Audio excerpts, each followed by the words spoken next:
नमस्कार दोस्तों, स्वागत है आप सभी का आपके अपने YouTube channel self study academy पर। मैं ज्योति चौधरी आप सभी का आपके अपने चैनल पर स्वागत करती हूँ। उम्मीद है आप सभी अच्छे होंगे और अच्छे से अपनी परीक्षाओं की तैयारी कर रहे होंगे। बात करते हैं यूपी ट्रिपल एससी में सुधार के बारे में। तो आप सभी लोग इससे अनभिज्ञ नहीं हो।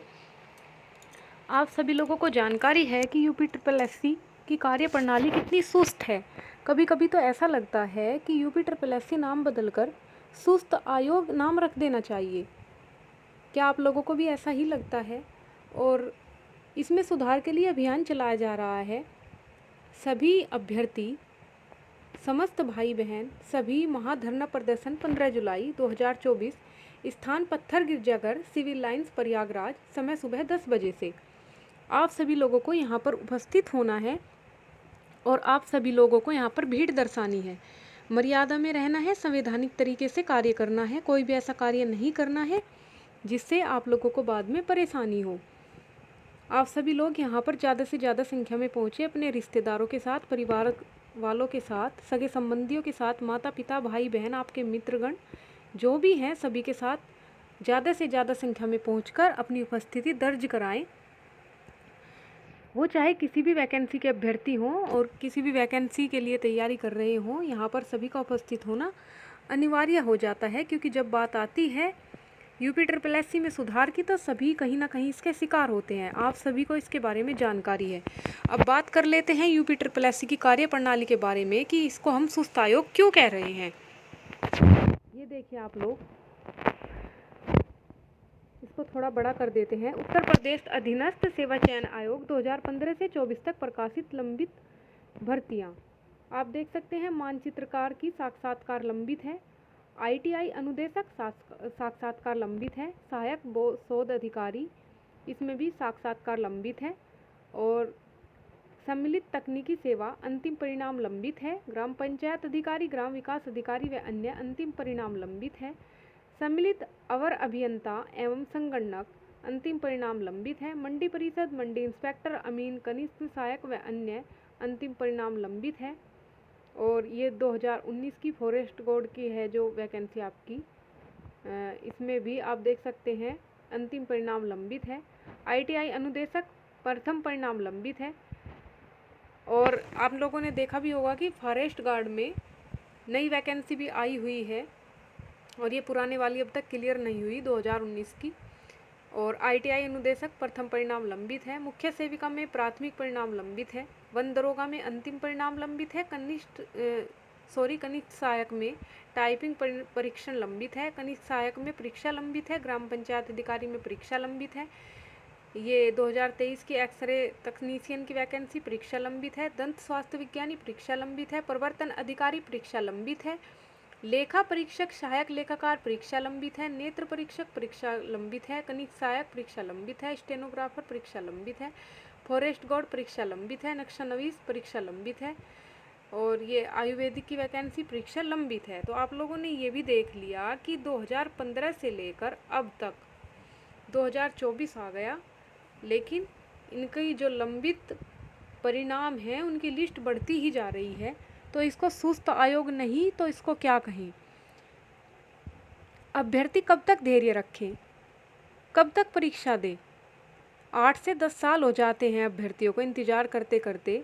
कभी रिजल्ट के लिए संघर्ष, कभी परीक्षा तिथि घोषित करवाने के लिए संघर्ष, कभी डीवी के लिए संघर्ष, कभी अंतिम परिणाम के लिए संघर्ष, कभी इंटरव्यू के लिए संघर्ष। इतना डिप्रेशन में ला दिया है यूपी ट्रिपल एससी ने बच्चों को कि मानसिक स्थिति भी उनकी सही नहीं है और ना उनका पढ़ने में मन लगता है, ना ही कुछ अच्छे से कर सकते हैं। सोचने का विषय है। परिवार वाले जब पूछते हैं कि परीक्षा कैसी हुई, बताते हैं कि अच्छी हुई, सिलेक्शन हो जाएगा। लेकिन जब बात आती है यूपी ट्रिपल एससी की तो परिवार वाले पूछते हैं कि सिलेक्शन होगा या नहीं होगा, हमें नहीं लगता, क्योंकि 10 से 15 साल तो ऐसे ही निकल जाएंगे और तब तक तो आप लोग बुजुर्ग हो जाओगे। तो बड़ी निराशा होती है ये सुनकर, बड़ा दुख होता है। अभ्यर्थियों की पीड़ा को कौन समझेगा, कौन यूपी ट्रिपल एससी में सुधार के लिए कार्य करेगा। जब तक हम सभी लोग एकजुट होकर यूपी ट्रिपल एससी के खिलाफ मुहिम नहीं चलाएंगे कि इसमें सुधार हो, तब तक हमें नहीं लगता कि यूपी ट्रिपल एससी खुद में सुधार करेगा। ऐसे ही अभ्यर्थियों की भावनाओं के साथ खेलता रहेगा आयोग।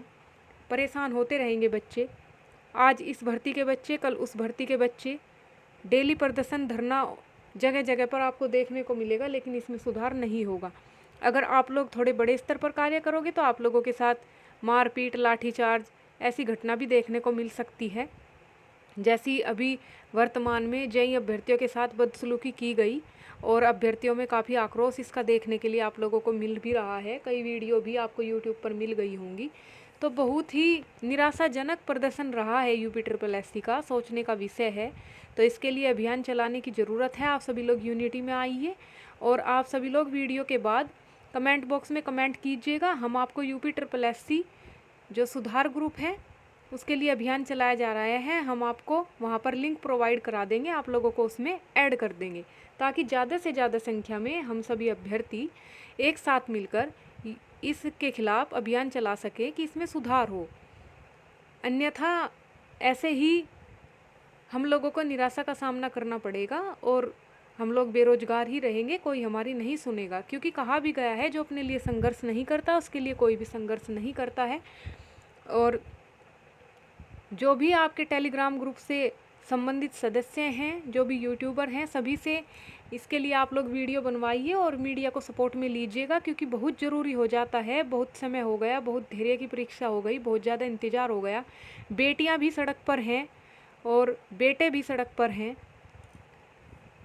जो माँ अपने बच्चों को पाल पोस कर बड़ा करती है इस उम्मीद में कि एक दिन घर परिवार को संभालेंगे, और वो जब UPSSC में परीक्षा देते हैं तो खुद माँ बाप को बच्चों को संभालना पड़ता है। इतनी बुरी मानसिक स्थिति UPSSC ने बच्चों की कर दी है, तो सोचने का विषय है। बहुत दुख होता है, बहुत पीड़ा और निराशा का समय है। इसके लिए अभियान चलाने की ज़रूरत है, और ये तभी होगा जब आप लोग संगठन में मिलकर कार्य करेंगे और आपकी आवाज़ को तभी सुना जाएगा। क्योंकि अकेली लकड़ी को कोई भी तोड़ सकता है, लेकिन लकड़ी के गट्ठड़ वाली कहानी आप लोगों ने सुनी होगी। अगर यूनिटी में रहोगे तो दुनिया की कोई ताकत आपको हिला नहीं सकती। और आप लोग तैयारी करते रहिए, अपने स्वास्थ्य का ध्यान रखिए, वीडियो को लाइक और शेयर कीजिएगा, चैनल को सब्सक्राइब कीजिएगा और कोशिश कीजिएगा कि आप सभी लोग ज़्यादा से ज़्यादा संख्या में पहुँचें अपने परिवार के सदस्य को लेकर, ताकि सरकार को और आयोग को आपकी पीड़ा दिखाई दे, उन्हें समझ आए कि किस तरह एक बच्चा जब सरकारी नौकरी की तैयारी करता है तो सिर्फ वह ही दुखी नहीं होता, उसके परिवार वालों की आंखों में किस तरह आंसू बहते हैं। पूरे परिवार टूट जाता है, पूरे परिवार की उम्मीद टूट जाती है, क्योंकि एक सरकारी नौकरी सिर्फ एक बच्चे को ही नहीं संभालती, उसके पूरे परिवार को संभालती है। और मध्यवर्गीय परिवारों में बच्चों के लिए सरकारी नौकरी लेना बहुत ज़रूरी हो जाता है, और वो इसी पर आश्रित होते हैं, इसी उद्देश्य से पढ़ाई करते हैं। यह सरकार को भी समझना होगा, आयोग को भी समझना होगा, UPSSC में सुधार के लिए कार्य भी करना होगा। और सबसे महत्वपूर्ण बात, UPSSC को चाहिए कि कैलेंडर जारी करे, और ये सरकार को भी सोचना होगा कि UPSSC कैलेंडर जारी करे जिसमें परीक्षा की तिथि, आवेदन की तिथि और रिजल्ट की तिथि सभी लिखी हुई हो।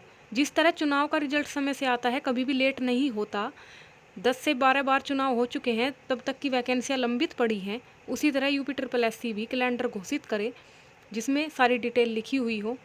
क्यों ये बच्चों के लिए ही नियम नहीं बनाए जाते, बच्चों के लिए, अभ्यर्थियों के लिए ही समय से काम क्यों नहीं होता? जब बात आती है चुनाव परिणाम की तो समय से आ जाते हैं, लेकिन जब आ जाती है बात बच्चों के रोजगार के परिणाम की तो क्यों समय से नहीं आते? वीडियो को लाइक और चैनल को सब्सक्राइब कीजिएगा, और उम्मीद है आप सभी लोग भारी से भारी संख्या में पहुंचेंगे। इसी उम्मीद के साथ वीडियो को यहीं पर अंत करते हैं। धन्यवाद।